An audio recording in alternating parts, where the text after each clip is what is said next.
Ano yung nahihirala ka?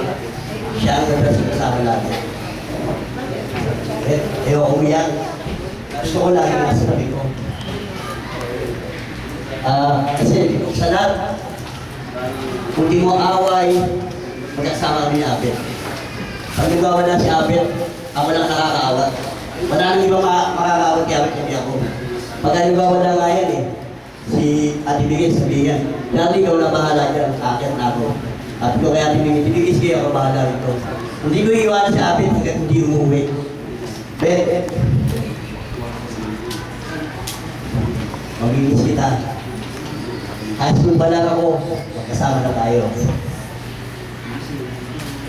Sana, Bet, nasa mabuti na talaga yan. Masaya ka na ron. Salamat po. Mahiyak na ako Thank you po. Isa pa po malapit kay Kuya Abet, si Bayaw, Boy Nukong. Nandito po ba si Bayaw? Nasa baba po ba? Okay.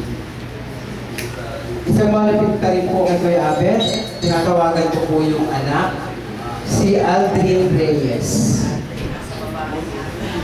Tawagin yan.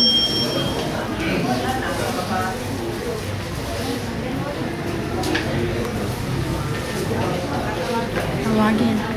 Pass. Sa bagay, medyo kasakit ka naman ito. Si kapatid nila, tawagin ko ang kapatid, si Ana Lisa Reyes.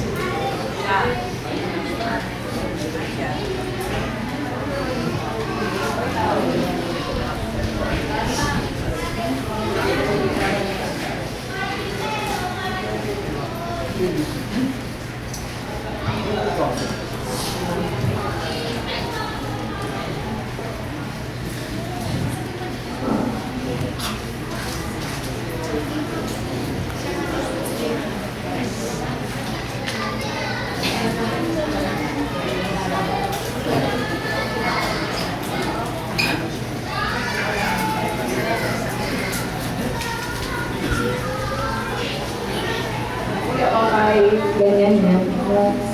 Minsan di kami nakakasundo. Kasi parang minsan nagsiseryo sa namin. Kala na ako ng mangaw ng tatay ko. Pero hindi naman alam na sakit siya ni mangaw ng tatay ko.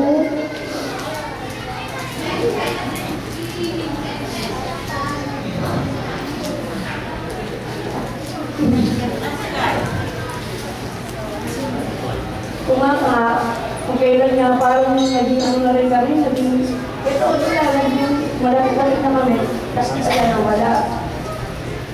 Kaya, masakit talaga. Talaga.